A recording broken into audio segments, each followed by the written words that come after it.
Blue eyes, red টিয়েৰ্ছ, নীলা চকুৰ ৰঙা চকুপানী। দ্বিতীয় খণ্ড। জ্বলি থকা লাইটৰ পোহৰত দিগ্বিজয় আৰু তাৰ আইতাকে স্পষ্ট দেখিলে সেয়া দীঘল চুলিৰে এগৰাকী ক্ষীণকায় নাৰী। দিগ্বিজয়ৰ ভাৱ হ'ল নাৰী মূৰ্তিটোৱে যেন সিহঁতকে লক্ষ্য কৰি আছে। সি ভালকৈ চাব খুজিছিলহে মাথোন আইতাকে ধম কৰে খিৰিকীখন জপাই দিলে। সি উচপ খাই উঠিল। বেকা কঁকালটোৰে লাখুটিত ভৰ দি তেওঁ ৰান্ধনীঘৰৰ ফালে খৰখেদাকৈ আগবাঢ়িল। এহাতেৰে তাকো টানি লগতে লৈ গ'ল। সি বুজি পালে আইতাকে ভয় খাইছে। তেওঁৰ মতে সেয়া তাৰ মাক কাদম্বৰীৰ অশৰীৰী আত্মা।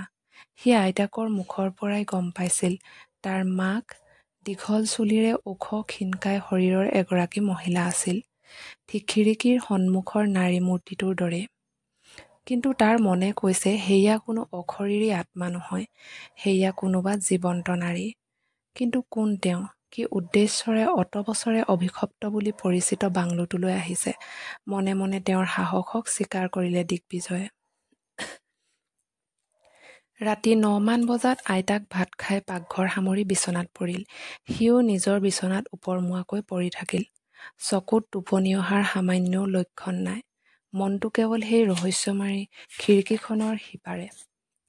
এঘণ্টামানৰ পাছত আইতাকৰ নাকৰ ঘৰঘৰণি তাৰ কাণত পৰিল। সি সন্তৰ্পণে বিচনাৰ পৰা নামিল। লাহেকৈ শব্দ নোহোৱাকৈ খিৰিকীখন খুলিলে। আচৰিত হ'ল সি। নাৰী মূৰ্তি তেতিয়াও খিৰিকীখনৰ সন্মুখতে থিয় দি আছে আগৰ দৰেই, একেথৰে যেন সিহঁতৰ ঘৰটোকেই চাই আছে। সিও খিৰিকীৰ সন্মুখত ৰৈ নাৰী মূৰ্তিলৈ চাই ৰ'ল। এইবাৰ কিন্তু তেওঁ তাক দেখাৰ সামান্যও সুযোগ নাছিল, কাৰণ দিগ্বিজয়ৰ ৰুমত এতিয়া পোহৰ নাই। আন্ধাৰতে খিৰিকীৰ কাষত ৰৈ সি ৰহস্যময়ীৰ আলেখ চাই থাকিল। কিন্তু কোনো পৰিৱৰ্তন তাৰ চকুত নপৰিল। সঁচাকৈয়ে যেন কোনোবাই মমৰ মূৰ্তি এটাহে আনি বাংলোটোৰ খিৰিকীৰ সন্মুখত থৈ গ'ল। সেই তেতিয়াৰ পৰাই অলৰ অচৰ হৈ একেদৰেই নিথৰ হৈ চাই আছে। তেনেকৈয়ে এঘণ্টামান পাৰ হ'ল। হঠাৎ বাংলোটোৰ লাইটবোৰ নুমাই গ'ল। সমগ্ৰ বাংলোটোৱে আন্ধাৰত ডুব গ'ল। হয়তো কাৰেণ্ট গ'ল। সি অপেক্ষা কৰিলে কাৰেণ্ট অহালৈ।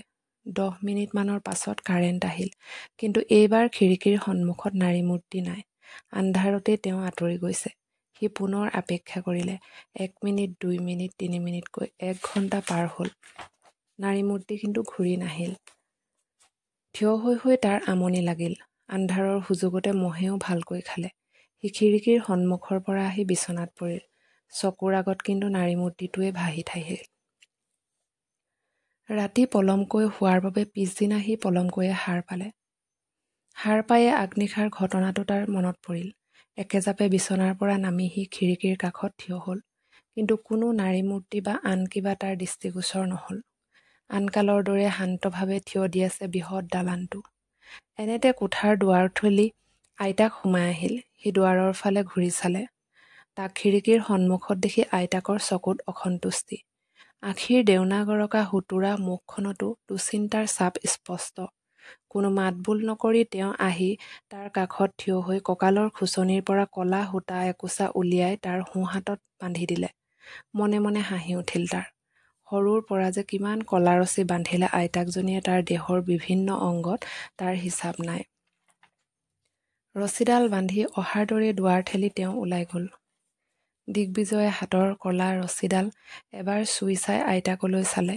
নিজৰে দেহা থৰক বৰক, কোনো ৰকম খোজকাতল কৰি দেহটো চোচৰাই আছে। তথাপি তালৈ তেওঁৰ বৰ চিন্তা। কাউৰীয়ে কা নৌ কৰোঁতে হয়তো 1.5 মাইল খোজকাঢ়ি গৈ মনাই বেজৰ পৰা ৰছী জৰাই আনিছেগৈ। মনটো কিবা এটা বেয়াও লাগিল তাৰ। লৰালৰিকৈ মুখখন ধুই চাহৰ কেটলিটো সি নিজেই বহাই দিলেগৈ। দুপৰীয়া ভাতকেইটা খাই সি বিচনাত পৰিল। চকুত আকৌ পুৰণি ঘৰটো ভাহি আহিল।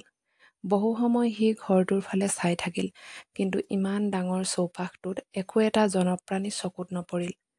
বহু সময় তেনেদৰে চাই থাকি সি কেতিয়ানো টোপনি গ'ল গমকে নাপালে।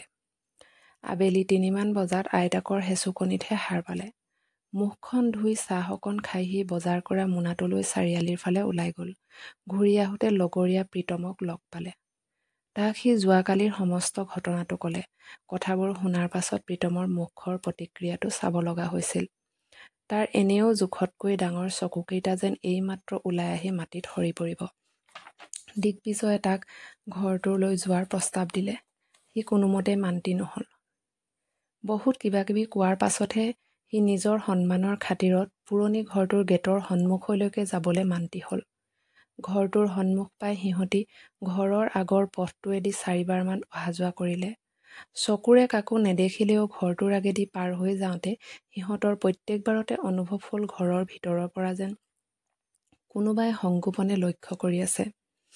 ভিতৰলৈ যাবলৈ তীব্ৰ ইচ্ছা হৈছিল যদিও প্ৰীতমৰ অৱস্থাটো দেখি বেয়া লাগিল দিগ্বিজয়ৰ। ইফালে সন্ধ্যা লাগিবৰ হৈছিল। দেৰি কৰিলে আইতাকেও চিন্তা কৰিব।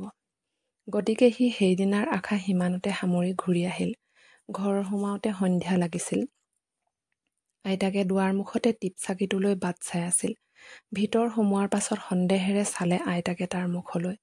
সি বাওঁহাতখনেৰে সোঁহাতত বান্ধি থোৱা কলা সূতাকোছা চুই চালে। অৰ্থাৎ আইতাকক আকাৰে ইংগিতে বুজাই দিলে যে তই দিয়া ৰক্ষাকৱচ মোৰ হাতত আছেই, মিছাই চিন্তা কৰিছ।